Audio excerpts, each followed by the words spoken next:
गुरु प्यारी साध संगत जी, मैं विनोद लंदन से आप सब से मुखातिब हूँ और आज पूज्य मेरे साहब जी द्वारा लिखित ग्रंथ सच्ची प्रेम भक्ति और प्रार्थना में से लिए गए कुछ अंश आपकी सेवा में रखने जा रहा हूँ। और मुझे उम्मीद है कि आप सभी भाई बहन इन वचनों को गौर से सुनेंगे और लाभ उठाएंगे। और आज कल से आगे आज पूज्य मनीष साहब जी अपनी ज़ुबान मुबारक से फरमाते हैं कि हमें चाहिए कि सच्चे प्रेम को हासिल करने के लिए सभी की खैर मांगे। एक माला के मनकों की तरह दूसरों की भलाई में अपनी भलाई और दूसरों की खुशी में अपनी खुशी ही समझे। जिस तरह सूर्य बुरी और भली सब जगह रोशनी पहुंचाता है, इसी तरह एक सच्चे प्रेमी बुरे भले हर एक को एक नज़र से देखता है। यदि एक खोटा इंसान अपनी दुर्भावना नहीं छोड़ता तो एक सच्चा और नेक दिल इंसान अपनी नेक नीति को अपने शरीर का अंग क्यों ना बनाकर रखे। यदि बुरे लोग अपनी बुराई नहीं छोड़ते और सच्चे प्रेमियों को नुकसान भी पहुंचाते हैं तो भी सच्चे प्रेमी अपनी मोहब्बत का असूल कभी नहीं तोड़ते। वे फिर भी बुरों से प्रेम ही करते हैं और उनका भला ही चाहते हैं। पूज्य मनीष साहब जी आगे फरमाते हैं कि प्रेम में जिगर का खून पीने से खुशी की गुलजारें खिलती हैं। प्रेमी अपने जिगर के खून से रेशमी कपड़े बुनकर अपने प्रीतम और उसके प्यारे बच्चों के चरणों के नीचे बिछाते रहते हैं और मालिक के इश्क में लगे रहते हैं। इसी रास्ते में अपनी जान पर खेल जाने वाले कई मंसूर दुनिया की मान बढ़ाइयों को लात मार मार कर सूली पर चढ़ गए हैं। मंसूर को जब सूली पर चढ़ाया गया तो उसने दुआ की कि ऐ मेरे मालिक, जिन्होंने मुझे इतना दुख दिया है उनका सुख कभी मत छीनना और उनसे नाराज ना होना, क्योंकि उन्होंने मेरी मंजिल को और नज़दीक कर दिया है। अब ये मेरा सिर काट देंगे तो सूली पर से तेरे दर्शन करने के लिए मैं समर्थ हो जाऊंगा। पूज्य मनीष साहब जी आगे अपनी ज़बान मुबारक से फरमाते हैं कि सच्चे प्रेम को प्राप्त किए बिना आयु व्यर्थ चली जाती है। इंसान युगों युग से प्रेम की तलाश में चला आ रहा है। वह अपने भंडार प्रेम से बिछड़ा हुआ है। मालिक प्रेम है और आत्मा उसकी अंश है। इंसान प्रेम से ही पैदा हुआ है और अंत में प्रेम में ही समा जाना चाहता है। यही इसका सच्चा लक्ष्य है। इसके बिना इसका कल्याण नहीं और चैन तथा आराम नहीं। शम्स तबरेज़ साहब फरमाते हैं कि उम्र का जितना भाग इश्क के बिना चला गया वह किसी हिसाब में न रख। इश्क दिल और जान के लिए अमृत है। और फिर आगे फरमाते हैं कि प्रेम ऊंचे भागों वालों को मिलता है। इसके बिना जिंदगी निष्फल है। जिसका भाग्य बहुत ऊंचा हो उसको ही प्रेम की दौलत मिलती है, वरना नहीं। जितना उम्र का हिस्सा मालिक की आशिकी के बिना निकल गया उसका कोई हिसाब न करो, क्योंकि वह किसी गिनती में नहीं आएगा। जिसकी ज़िंदगी इश्क के बिना निकली उसको मालिक के दरबार में शर्मिंदा होना पड़ेगा। आगे इसी बात को हज़रत सुल्तान बाहू जी फरमाते हैं कि जिस दिल ने इश्क इलाही न ख़रीदा उसको दरगाह में से बाहर फेंक दिया जाएगा। सुल्तान बाहू जी अपनी वाणी में इस बात को इस तरह फरमाते हैं कि जीम जै दिल इश्क खरीद न कीता सो दिल दर्द न फुट्टी हो, जै दिल इश्क हजूर न मंगया सो दरगाहों सुट्टी हो। कबीर साहब जी भी इस बात को इस तरह फरमाते हैं कि दुनिया ग्रंथों और पोथियों को पढ़ पढ़ कर ख़त्म हो गई, परंतु असली मतलब लेकर कोई भी पंडित न बन सका। यदि कोई 2.5 अक्षर प्रेम के पढ़ ले तो वे अवश्य ही पंडित बन जाएगा। फरमाते हैं कि पोथी पढ़ पढ़ जग मुआ, पंडित भया न कोय, 2.5 अक्षर प्रेम के पढ़े सो पंडित होए। फिर फरमाते हैं कि सब ग्रंथों और पोथियों का पढ़ना पढ़ाना, इल्म और अदब के ख़जाने इकट्ठे करने, जप तप तीर्थ व्रत दान भेख धारण करना, जितने भी साधन हैं सभी का असली मकसद मालिक के प्रेम को पाना है। यदि इसके अंदर प्रेम पैदा ही ना हुआ तो प्रीतम ने इसकी ओर नज़र न की।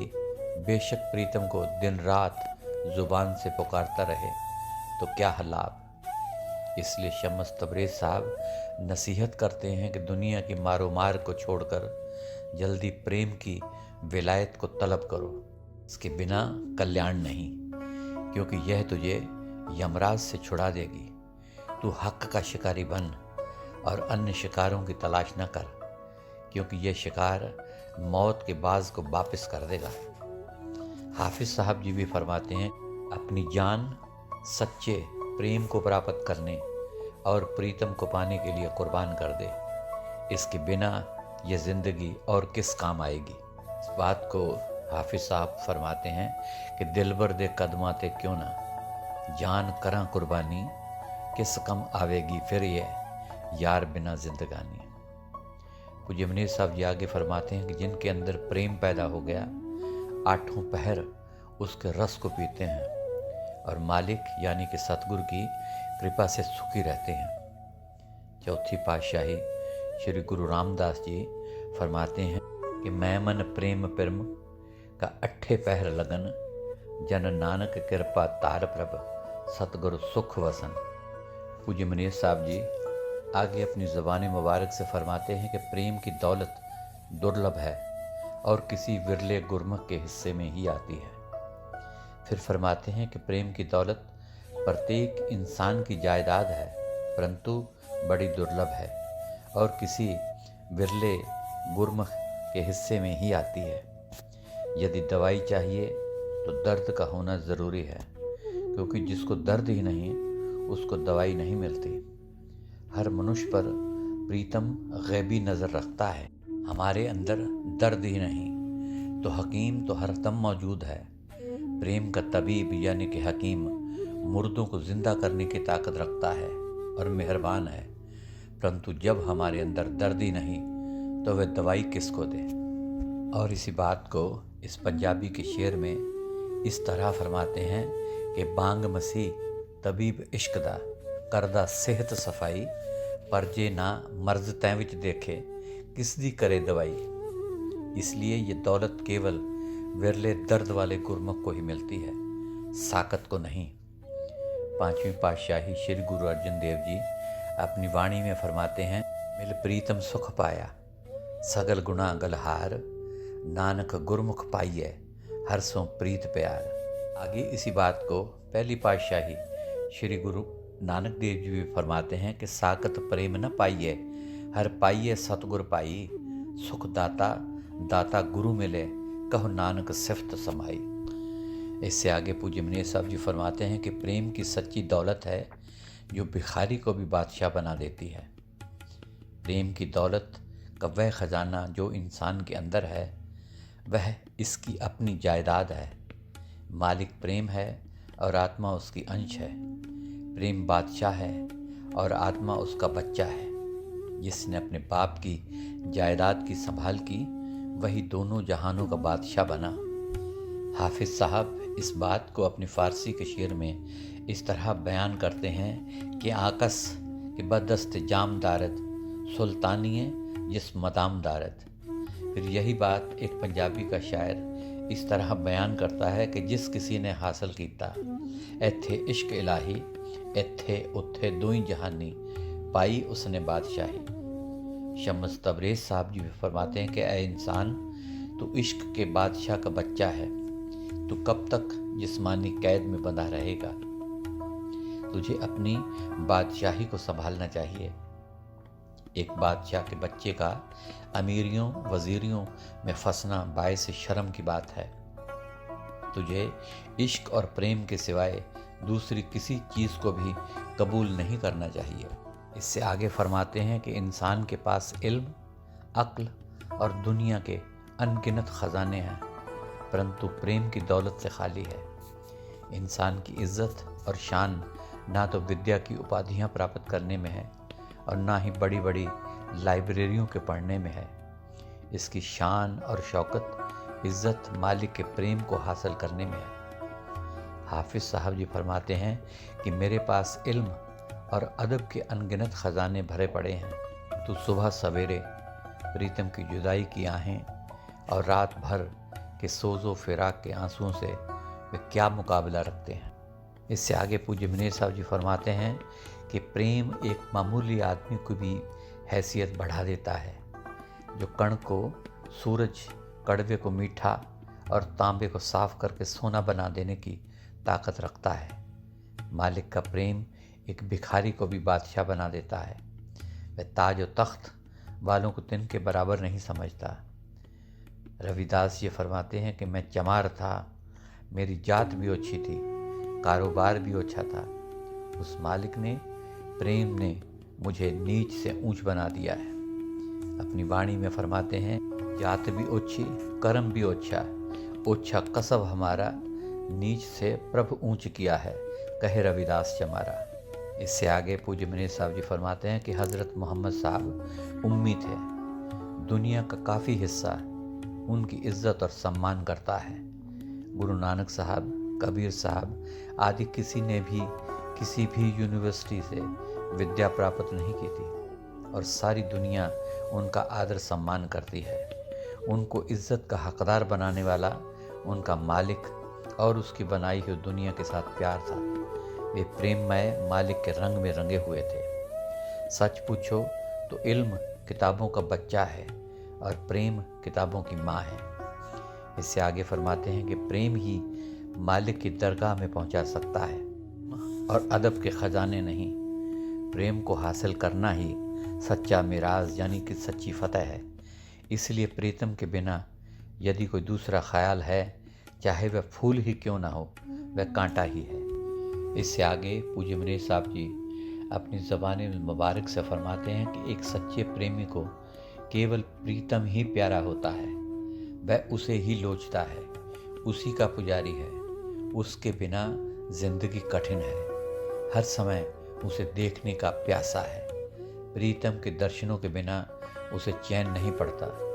दुनिया की कोई भी चीज़ उसे मोह नहीं सकती।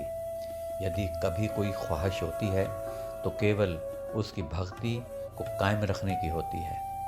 उसके भजन का वह ऐसा चाहवान होता है कि जैसे प्यासा पानी का। उसकी न जीभ थकती है और न दिल खाली रहता है। प्रीतम के दर्शनों के लिए वह प्रार्थनाएं और मिन्नतें करता है। फिर आगे फरमाते हैं, कहते हैं कि हे प्रीतम, मैंने सारी दुनिया का तजर्बा कर लिया है। इस दुनिया में तेरे जैसा कोई भी नहीं, बल्कि दोनों जहानों में भी तेरे जैसा कोई भी सज्जन नहीं। तेरे लिए मेरा जिस्म और जान सब कुर्बान है। मेरी जान तेरे प्रेम में घायल हो चुकी है। तू मुझे एक पल के लिए भी न बिछोड़। और तेरे दीदार कब होंगे? मेरी आंखें तेरे दर्शनों के लिए तरस रही हैं। तू आ और मुझे अपना दर्शन दे, ताकि मेरा रोम रोम तृप्त हो सके, ठंडा हो सके। ऐसे प्रेमी के अंदर प्रीतम के दर्शन की चाह अंधेरी की तरह उठती है। प्रीतम के बिना सब हार श्रृंगार व्यर्थ दिखाई देते हैं। उसके प्यारों की मोहब्बत दिल में बसती है। वे ऐसा साथी ढूंढता है जो उसके प्रीतम का खास ही प्यारा हो और उसकी अर्ज प्रीतम तक पहुंचा दे। गुरु रामदास जी चौथी पातशाही फरमाते हैं, कोई आण मिलावे मेरा प्रीतम प्यारा, हाँ तिस्प है आप बेचाई। इसी बात को हाफिज साहब जी भी फरमाते हैं कि कौन होवे जो उस सोने तक मेरी अर्ज पहुँचावे, सदका बादशाही दा मैं वाला नज़र करम दी पावे। पूज्य मिनेर साहब जी आगे फरमाते हैं कि जब कोई ऐसा साथी मिल जाता है तो वह उसके साथ मित्रता यानी कि दोस्ती करना और प्यार करना शुरू कर देता है। उससे एक मिनट भी दूर नहीं होना चाहता। अपना तन मन धन सब कुछ उस पर कुर्बान करता चला जाता है। वह उसके मैं खाने से बाहर निकलना भी पसंद नहीं करता। दुनिया में वही उसका सच्चा सज्जन और रिश्तेदार बन जाता है। चौथी पातशाही श्री गुरु रामदास जी फरमाते हैं कि परमात्मा के मिलने का प्यार और तड़प मेरे मन में तीर की तरह लगा हुआ है।